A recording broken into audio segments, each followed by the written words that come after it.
मंच पे आसीन हमारे साथ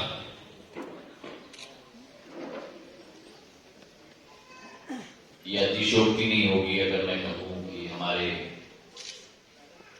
देश के नवरत्न हमारे जलपुर आदरणीय राजीव सिंह मंच पर आसीन मध्य प्रदेश सरकार के जल संसाधन मंत्री आदरणीय तुलसी सिलावट जी, आंध्र प्रदेश से आए हुए सत्यनारायण पुलसेठी जी, मदुराई से आए हुए गुरुस्वामी जी, महाराष्ट्र से आई हुई स्नेहल टुंडे जी, झांसी से आई हुई आदरणीय गीता जी, डॉक्टर संजय सिंह साहब, प्रोफेसर आलोक शर्मा जी, मनीष राजपूत जी और इस अभियान में जुड़े हुए इस सभागार में उपस्थित मेरे समस्त साथीगण, महानुभाव, भाई और बहन,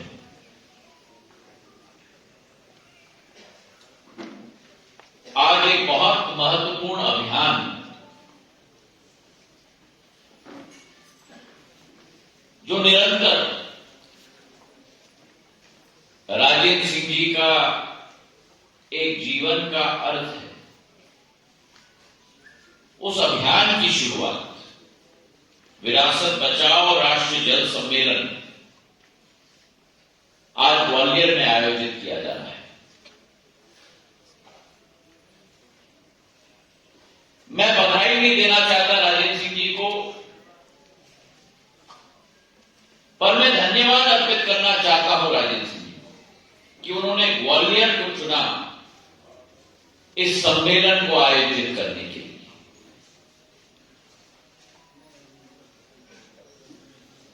सामान्य तौर पर सामाजिक मुद्दों पर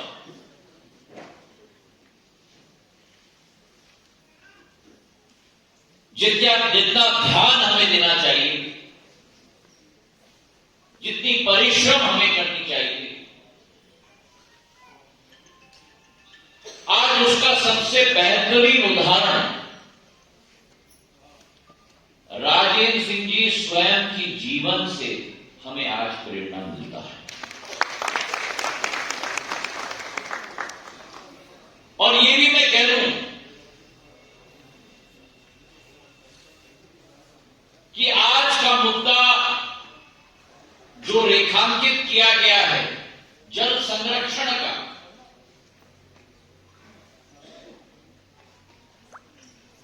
मैं आप लोगों के साथ सहमत नहीं हूं, क्योंकि आज का मुद्दा जल संरक्षण केवल नहीं है, आज का मुद्दा जीवन संरक्षण है।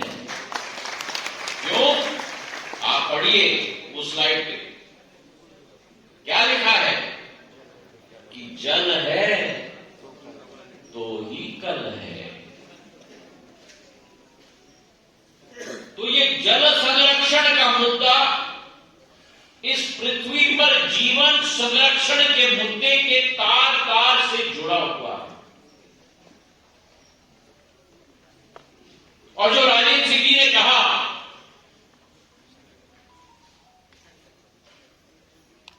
कि भगवान ब्रह्म और जल और भगवान ब्रह्म और जल के से ही ब्रह्मांड बना हुआ, और कहीं ना कहीं इस आधुनिकता की दौड़ में, इस प्रतिस्पर्धा की दौड़ में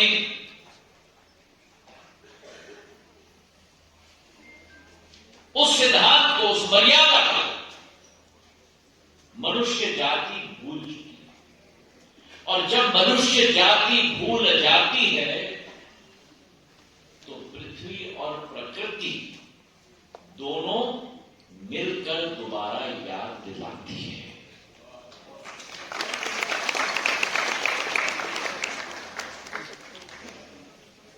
हमारा जीवन इस दुनिया में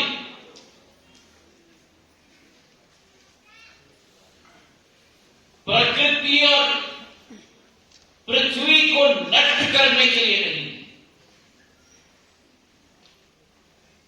लेकिन हमारा जन्म इस दुनिया में उस दायित्व से शुरू होता है पहले दिन से, कि जैसे कि हमने बैंक से लोन लिया है और वो ऋण हमें चुकाना है आने वाले पीढ़ियों के लिए, ये हम लोगों का मनुष्य जाति का दायित्व बनना चाहिए।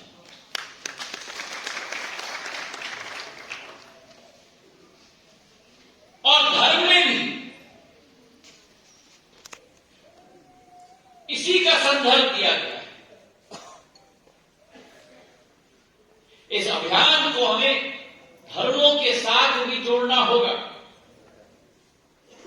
मनुष्य जाति की आस्था धर्म के साथ जुड़ी हुई है, और अगर इस अभियान को हम उनकी आस्था के साथ जोड़ेंगे तो इस अभियान में हम सफलता भी हम पाएंगे।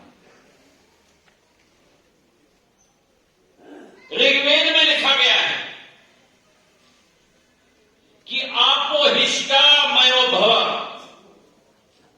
आपो हिष्टा मयो भव स्थान ऊर्जे दतानंद, अर्थात कि जल ही जीवनदायी शक्ति है और ऊर्जा की स्रोत है। तो उसका संरक्षण नहीं करोगे तो जीवन का संरक्षण नहीं होगा, और आपके जीवन में आपको भी ऊर्जा के स्रोत से अलग रखा जाएगा। ये हमारे धर्म ग्रंथों में लिखा गया। और चाहे ऋग्वेद को उठाओ,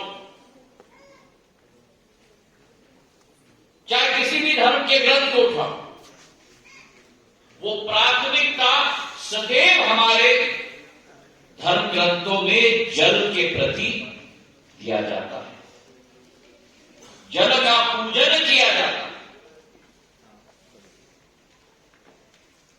और आज जो इस मंच से भी कहा गया कि अंतर्राष्ट्रीय मानव अधिकार का दिवस है,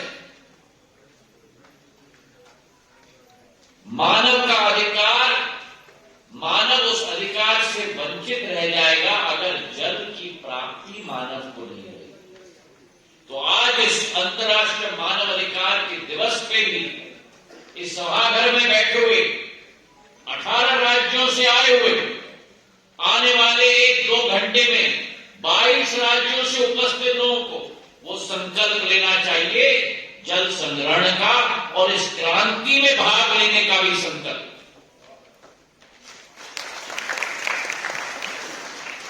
आज देश में आप देखें,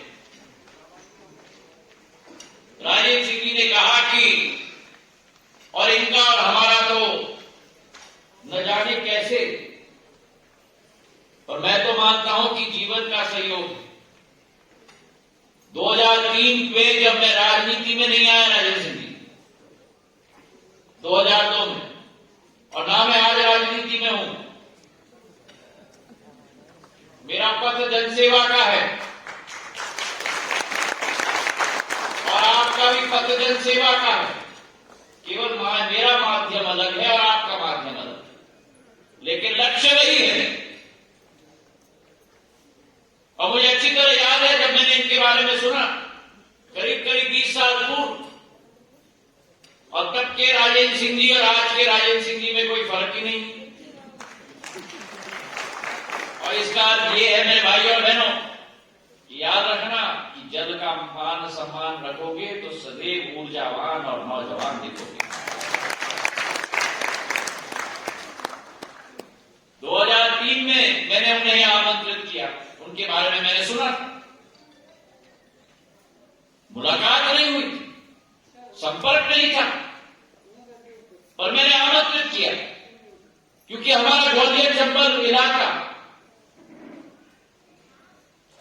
जो कचराई की स्थिति आज देश में, बेंगलोर में है, चेन्नई में है, दिल्ली में है, महानगरों में, भूगर्भीय जल की स्तर की चिंता है क्योंकि बहुत नीचे चला चुका है। वही चिंता हमें इस संभाग में, और मेरे आह्वान पे राजेंद्र सिंह जी आए हमने 4 जिलों का भ्रमण किया, ग्वालियर, शिवपुरी, अशोकनगर, गुना, और भ्रमण करके एक कार्यक्रम संयोजित किया कि तालाब खोदे जाएंगे, जल संग्रहण किया जाए, और इसके अनूठे उदाहरण भी हमने देखे। और आज मेरा सौभाग्य है कि दोबारा मुझे मौका मिला है उस रास्ते पे और उस पथ पे राजेंद्र सिंह जी के नेतृत्व में एक सहायक के रूप में चलने का, और इसलिए मैं उनको धन्यवाद अर्पित करना चाहता हूं। लेकिन बड़ी चुनौती है हमारे सामने मेरे भाइयों।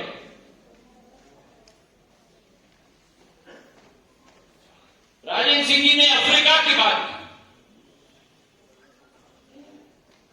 पर यह मैं स्पष्ट करना चाहता हूं कि वहां भयावह की स्थिति और भारत में भी बड़ी चिंताजनक स्थिति, और इसलिए मैं आपको भी समझाना चाहता हूं, राजेंद्र सिंह जी को भी समझाना चाहता हूं,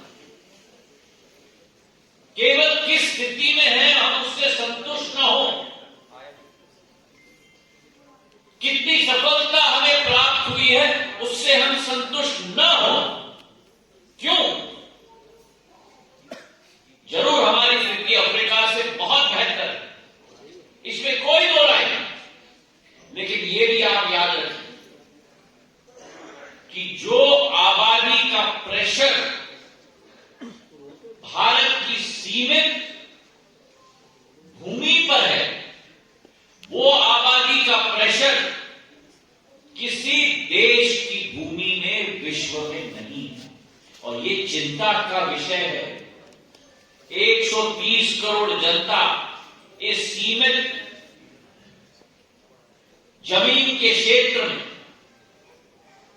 भारत का नक्शा अमेरिका का 1/3,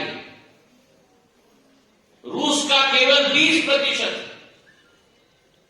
अफ्रीका का होगा करीब 15-20%, लेकिन हमारी आबादी उन देशों से दुगना है, तिगना है, चौगुना है। तो जो प्रेशर होता है हमारे जमीन के नीचे बैठे हुए एक्विफर्स पे, हमारे पानी के रिचार्जिंग क्षमता पर, वो प्रेशर भारत में बहुत है। तो चैन से बैठने का समय हमारे पास नहीं है, कहने का मेरा यह मतलब है। और तीव्र गति से हमें कार्य करना है, क्योंकि आज केवल 8% बचाव पानी का भारत में होता है, और यह जिम्मेदारी मैं दोबारा कहना चाहता हूं, इस मंच अकेले किसी सरकार की नहीं है, चाहे वो केंद्र की हो, चाहे वो राज्य की हो, चाहे मध्य प्रदेश की सरकार हो, तमिलनाडु की सरकार हो, आंध्र की सरकार हो, महाराष्ट्र की सरकार हो, किसी भी प्रदेश की राज्य की सरकार, केंद्र की सरकार, वो जिम्मेदारी एक स्वाभाविक जिम्मेदारी हर इंसान की होनी चाहिए, आपकी और हमारी होनी चाहिए। जल संग्रहण हमें इंडिविजुअल ड्वेलिंग यूनिट के आधार पर करना होगा, एक एक घर और गृहस्थी के आधार पर करना होगा। वो मॉडल जब हम लोग नीचे से ऊपर तक ले जाएंगे तब वो मॉडल सफल हो पाएगा, और इसी का आह्वान मैं आज करना चाहता हूं। ग्वालियर चंबल संभाग में जो आज स्थिति, जो मनीष राजपूत जी कह रहे, मेरे पूर्वजों ने जो बांधों की व्यवस्था की, ये संभाग तालाबों की व्यवस्था की, आज गोपाचल का भ्रमण करके आए राजेंद्र सिंह, उस गोपाचल पर्वत में ग्वालियर के किले के आसपास जो कुंड बने हैं, आज नहीं 150 साल पुराने नहीं, 200 साल पुराने नहीं, लेकिन 700-800 साल पुराने कुंड, आज भी वो कुंड पूरी तरह से रिचार्ज है, क्योंकि बनाने वालों की जो सोच विचारधारा, हर्षी बांध की आप बात करो, टिगरा बांध की आप बात करो, ककेटो बांध की आप बात करो, माधव महाराज के जमाने में बनाए गए 150-200 साल पूर्व, लेकिन बनाए गए आने वाले 200 साल की डिमांड को पूर्ण तरीके से सफल बनाने। आप हैरान होंगे, आज भी पूरे एशिया में राजेंद्र सिंह जी, हर्षी बांध आज भी 200 साल बाद, आज भी हर्षी बांध पूरे एशिया का सबसे बड़ा मिट्टी का बांध आज भी है। क्या दूर दृष्टिकोण था उस समय के शासकों का, क्या विचारधारा थी जनता के लिए। और ये केवल ग्वालियर जिले की बात नहीं है, आप मंदसौर जाइए, आप नीमच जाइए, आप रतलाम जाइए, ग्वालियर, गुना, अशोकनगर, शिवपुरी जाइए, राजस्थान के कई जिलों में जाइए जो ग्वालियर स्टेट के भाग होते थे, झालावाड़, आसपास के जिले, बांधों की श्रृंखला थी, और आज भी उन्हीं बांधों से अमृत आपको और हमें आज भी मिलता है, हमारे किसानों को आज भी मिलता है।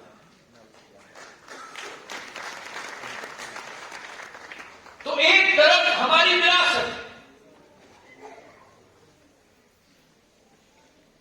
और एक तरफ हमारा वर्तमान है। और हमारा वर्तमान क्या है? हमारा वर्तमान है कि हम केवल 8% हर साल की वर्षा का संग्रहण कर पाते हैं। हमारा वर्तमान क्या है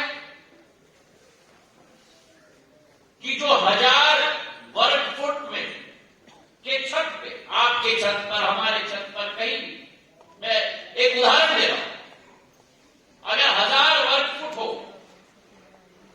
तो उस 1000 वर्ग फुट में प्रकृति प्रतिवर्ष 75,000 लीटर जल प्रदान करती है,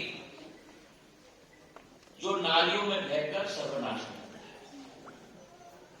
75,000 लीटर 1000 वर्ग फुट में।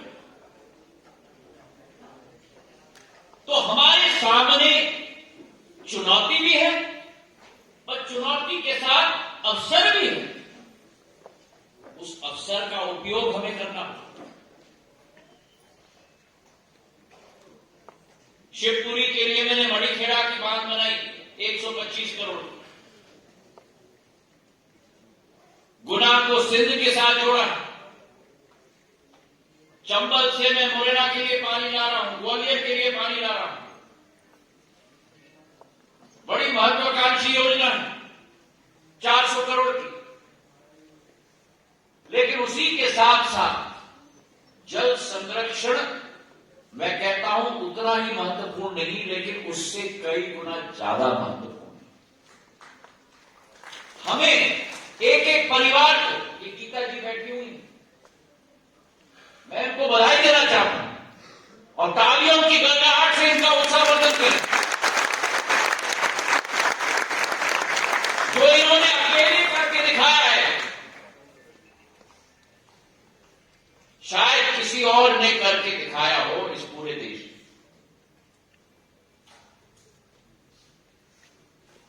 हमारी जल योद्धा है, और ऐसे देश में हमें हजारों सैकड़ों जल योद्धाओं की जरूरत है, अगर इस ब्रह्मांड को हमें बचाया जाए। तो जहां वर्तमान की चुनौतियों की बात मैं कर रहा हूं, मैं उदाहरण आपको दे दूं। ग्वालियर शहर में अकेले, और आप हैरान होंगे ये आंकड़ों को सुनकर, लेकिन प्रतिवर्ष करीब करीब 2,500 करोड़ लीटर कि शुद्ध जल संग्रहण करने की हमारी संभावना है एक शहर के अंदर। ये है आपका जो है भारतीय अब उस चुनौती को अवसर में हमें बदलना होगा। राजेंद्र सिंह जी को हमारे लिए करना होगा, हमारे मंत्री जी को हमारे लिए करना होगा, प्रशासन को हमारे लिए करना होगा, लेकिन उससे ज्यादा महत्वपूर्ण आप और हमें अपने आप के लिए करना होगा। प्रेरणा के रूप में राजेंद्र सिंह जी बैठे, जो ज्वालामुखी इनमें तड़प रही है, उस ज्वालामुखी का एक अंगारी ले लो और अपने दिल में संभालो। अगर वो ज्वालामुखी का एक अंगारी लेके अपने दिल में समावेश कर लोगे तो एक जल पुरुष का एक भाग बनकर उस अभियान को चलाकर इस पृथ्वी को बचाने का काम करेंगे। और बड़े गर्व से मैं कहता हूं कि प्रधानमंत्री जी की चिंता इस विषय के साथ जुड़ी हुई और इसलिए प्रधानमंत्री नरेंद्र मोदी जी जल शक्ति मंत्रालय का गठन किया। जल शक्ति मंत्रालय के गठन के आधार पर प्राथमिकता इस पानी के मुद्दे पर पहली बार 70 साल में किसी सरकार ने इतना ग्रहण और महत्वपूर्णता इस मुद्दे को दिया। और इसी के साथ जो हर घर नल योजना की शुरुआत की गई कि हर घर में टोटी होनी चाहिए, वो वातावरण जहां राजस्थान के गांव में, मध्य प्रदेश के गांव में, तमिलनाडु से जम्मू कश्मीर के गांव में, उत्तर पूर्वी राज्यों के गांव से एक राज्य उड़ीसा हो, बिहार हो, जहां हमारी महिलाओं को 1-1 किलोमीटर चलना पड़ता था कुएं से पानी लाने के लिए, वो वातावरण हमें समाप्त करना होगा। प्रधानमंत्री जी का दृढ़ संकल्प है कि हर घर में टोटी पहुंचाकर पानी, पर्याप्त 300 लीटर पानी प्रतिदिन एक व्यक्ति को पहुंचाने का काम करना। पर जो राजेंद्र सिंह जी ने कहा वो सही है कि इस अभियान को भी उसी के साथ जोड़ना होगा। जल संग्रहण होगा तभी उस अधोसंरचना के आधार पर वो जीवनदायी अमृत एक घर तक हम लोग पहुंचा पाएंगे। अभी इसी हफ्ते राजेंद्र सिंह जी, जो हमारे पूर्व प्रधानमंत्री अटल बिहारी वाजपेयी जी का सपना था, जिसकी शुरुआत उन्होंने सन 1999, 2001, 2002 में की, नदियों की लिंकिंग प्रोजेक्ट, इसकी पहली योजना। इस बात की मुझे गर्व है और खुशी भी है कि मध्य प्रदेश अटल बिहारी वाजपेयी जी के राज्य में पहली योजना की स्वीकृति दी गई केन बेतवा इंटरलिंकिंग प्रोजेक्ट के द्वारा। और हमारे मंत्री तुलसी सिलावट जी मंच पर बैठे हुए हैं। अब इसकी क्रियान्वयन की जिम्मेदारी भी इनकी है। 45,000 करोड़ रुपए की योजना, 10.62 लाख हेक्टेयर भूमि इस तरफ मध्य प्रदेश में और उस तरफ उत्तर प्रदेश में। पूरा ये बुंदेलखंड इलाका है जिसका भ्रमण आपने कई बार किया। सूखाग्रस्त है, पलायन होता है, रोजगार के अवसर उत्पन्न नहीं हो पाते, जनता के सूखे कंठ रह जाते हैं। उस बुंदेलखंड को पंजाब में परिवर्तित करेगा ये योजना, ये प्रधानमंत्री जी का संकल्प है। 62 लाख लोगों को पीने का पानी, 11 लाख हेक्टेयर सिंचित भूमि, 130 मेगावाट ऊर्जा का स्रोत, ये सब इसी योजना से संभव हो पाएंगे। 4 जिले यूपी में और 9 जिले मध्य प्रदेश के अंदर, समस्त बुंदेलखंड टीकमगढ़ से लेके छतरपुर से लेके खजुराहो से लेके समस्त क्षेत्र और इसका प्रभाव शिवपुरी पे भी पड़ेगा, विदिशा भी पड़ेगा और रायसेन पे भी पड़ेगा। तो मैं बधाई देना चाहता हूं तुलसी सिलावट जी को कि यह जिम्मेदारी उनको दी गई है और इसके आधार पर एक एक व्यक्ति को इसका लाभ भी पहुंचेगा। लेकिन इस अभियान में जल संरक्षण भी हम जोड़े, इसका बहुत महत्व है। हमारे सामने बैठा हुआ एक एक कार्यकर्ता, हमारी महिलाएं जो नीली साड़ी में बैठी हुई हैं, आप सबको मेरा प्रणाम। आप एक अभियान में नहीं जुटे हुए हो, आप इस पृथ्वी के आने वाली पीढ़ियों का भविष्य को बचाने में आप लगे हो। आप सब केवल जनसेवक और जल सेवक नहीं है, लेकिन इस पूरी सृष्टि के भी आप लोग सेवक हो। इस अभियान की शुरुआत आज से हो रही है। कई संगोष्ठियां होंगी। मेरे पास समय होता तो मैं पूरा दिन आपके साथ बिताता, क्योंकि अध्ययन के आधार पर ही व्यक्ति प्रगति और विकास के रास्ते पर और समर्पित भाव के आधार पर कार्य कर सकता है। लेकिन एक बात मैं जरूर कहूंगा कि हम सबको अंग्रेजी के दो शब्द हैं जो हमारे तमिलनाडु और आंध्रा के साथी भी समझेंगे। इस जल संरक्षण के मुद्दे पर दो चीजों की जरूरत है, एडेप्टेशन एंड मिटिगेशन। हमें अपने आप को भी उस नए ढांचे में हमें डालना होगा और अपने जल का उपयोग भी हम सोच समझ के करें। उदाहरण के तौर पर रोज जब हम लोग बर्तन मांजते हैं या स्नान करते हैं, तो बर्तन मांजने में अगर हम लोग 10 मग्गों का इस्तेमाल करते हैं तो क्या हम लोग 9 मग्गों के आधार पर ही कर पाएंगे? स्नान जब 2 बाल्टियों के आधार पर करते हैं तो क्या स्नान हम केवल 1 बाल्टी के आधार पर कर सकते हैं? ये एडेप्टेशन की सोच और मिटिगेशन की सोच भी हमको करनी है। मुझे याद है कि जब मैं स्कूल में था राजेश सिंह जी, और देहरादून में बड़ी ठंडी की मौसम होती है दिसंबर जनवरी, और हम लोग जब छोटे बालक होते थे हम लोगों को स्नान के लिए कोटा दिया जाता था,